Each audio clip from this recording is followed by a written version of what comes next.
让我萧家的血仇，谁来还？去吧，火怒火莲。 Hello, xin chào các bạn đã quay trở lại với review 5 phút. Trong những diễn biến tiếp theo, sau khi dẫn quân tiền đánh Vân Lam Tông, Tiêu Viêm cùng Vân Sơn đã chiến với nhau một trận hết sức mãn nhãn. Cuối cùng, dùng ra con át chủ bài mang tên Phật Nộ Hỏa Liên, Tiêu Viêm đã liền kết thúc cuộc đời Vân Sơn chỉ sau một nốt nhạc. Tuy nhiên, bi kịch sau đó lại đến với Tiêu Viêm khi vụ hộ pháp thành công thôn phệ thể xác của Vân Sơn để gia tăng sức mạnh. Bởi vậy, chẳng những hắn ta có thể đánh ngang ngửa với Dược Lão, sau đó hắn ta còn suýt thành công lấy mạng Tiêu Viêm. Rất may, trong khoảnh khắc nguy hiểm, Mị Độ Toa đã xuất hiện và cứu Tiêu Viêm trong gang tấc, còn Dược Lão, linh hồn ông đã dần yếu ớt. Bởi vậy, Tiêu Viêm đã phải nhờ Mị Độ Toa liên thủ để cứu lấy sư phụ, thế nhưng đáng tiếc, vụ hộ pháp sau đó đã tự bạo linh hồn của Vân Sơn để chiến đấu. Lấy nguồn năng lượng mạnh mẽ của đấu tông cường giả bạo ra, cho dù Mị Độ Toa cùng Dược Lão liên thủ cũng không phải là đối thủ.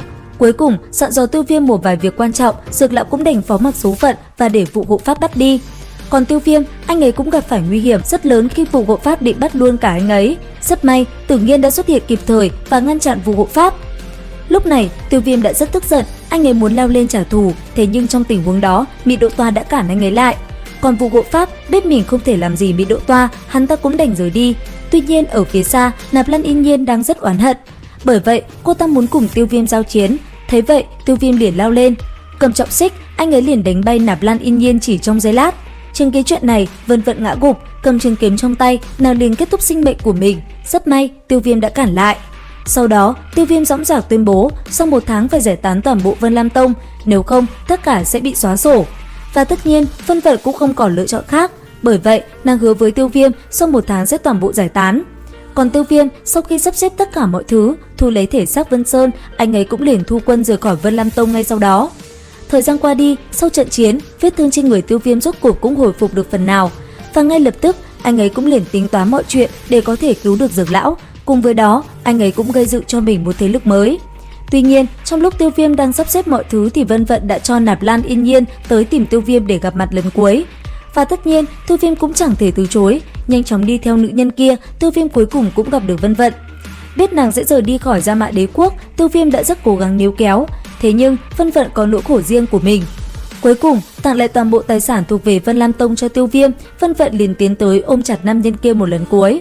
Trong khoảnh khắc đó, con tim Tiêu Viêm như nổi lên một trận cuồng nhiệt, khẽ đặt lên đôi môi kia một nụ hôn nồng cháy. Cứ thế, hai người ở bên nhau 3 ngày. Sau đó, nhân lúc Tiêu Viêm tu luyện, Vân Vận đã lặng lẽ cùng Nạp Lan Yên Nhiên rời đi khỏi Gia Mã Đế Quốc. Còn Tiêu Viêm vừa trở về Tiêu gia, anh ấy đã ngay lập tức tổ chức một hội nghị triệu tập toàn bộ cường giả của Gia Mã Đế Quốc tới. Sau đó, anh ấy cũng tuyên bố với mọi người, lần này sở dĩ mời tất cả các thế lực đến chính là muốn mọi người gia nhập liên minh mới do mình lãnh đạo. Và tất nhiên, dưới sự kêu gọi của Tiêu Viêm, tất cả các thế lực lớn nhất tại Gia Mã Đế Quốc cũng đồng loạt tham gia. Cứ như thế, Viêm Minh được thành lập, cầm chén trong tay, tất cả cùng nhau nâng ly chúc mừng Tiêu Viêm lên làm minh chủ.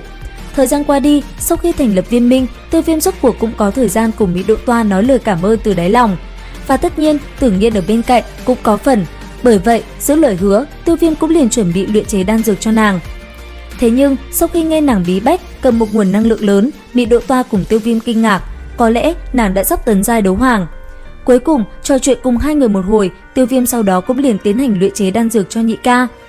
Thời gian qua đi, rốt cuộc, Tiêu Viêm cũng thành công luyện chế Thanh Minh Thọ đan cho Tiêu Lệ sử dụng.